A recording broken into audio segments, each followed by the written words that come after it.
Uroi mtakati. Mtakati chiko. Yoka yako ndio unanza gumbo rako. Tori nyama yedu hiyo.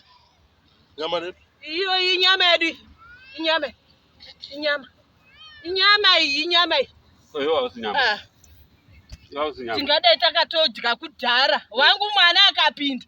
Iye ndiye wangwarisa nekamukadzi kako ikaka. Vangwarisa. Kusunga zvese.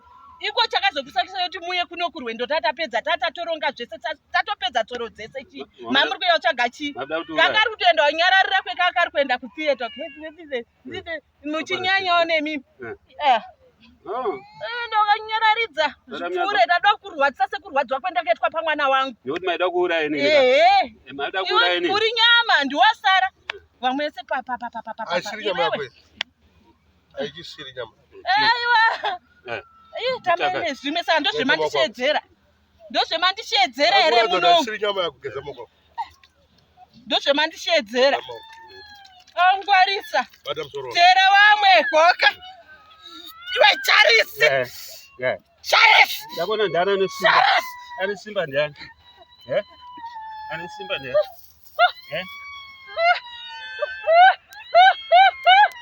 Andati nyama. Nyama nini? Tuza moko wangu ndine simba langu. Geza moko. Wazime simba langu mdani. Aiwa wewe simba langu.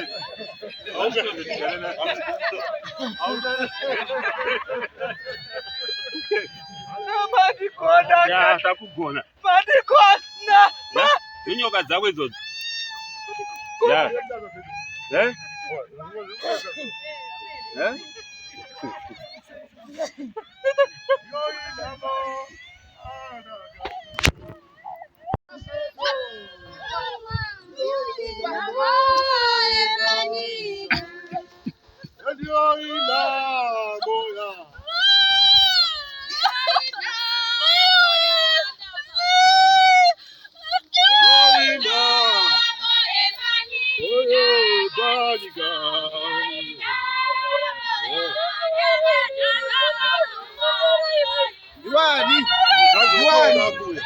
Diwani, yakoyo. Yakuya.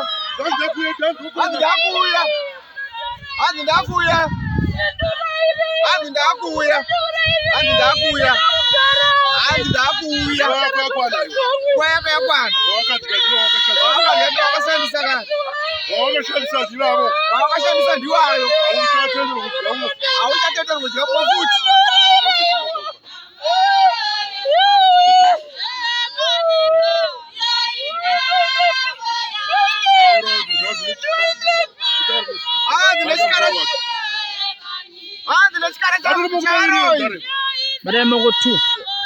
Ndinechikara charoi. Okoyo. Yekoyo. Auchaji futi. Yeah. Azoka guma iwayo. Kuwara zvako. Jiwa nezvinhu zvako. Jiwa nezvinhu zvako. Jiwa nezvidhoma zvako. Jiwa nezvidhoma zvako.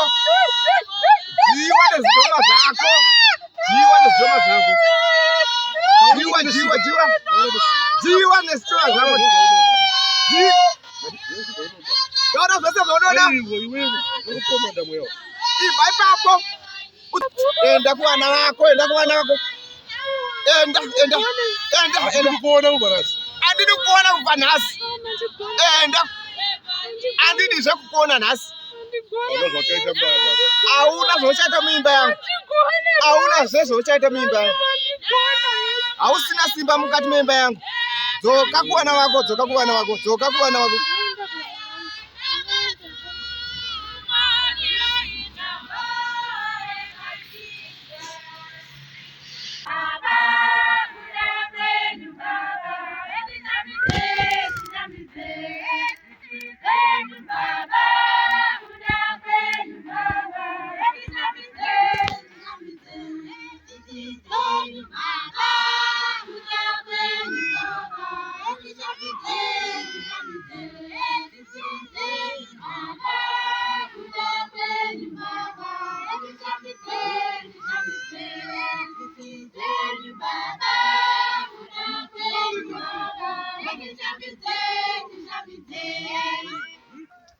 Zvenyu baba, kuda kwenyu baba, ezvishambidze, zvishambidze, tsitsi dzenyu baba.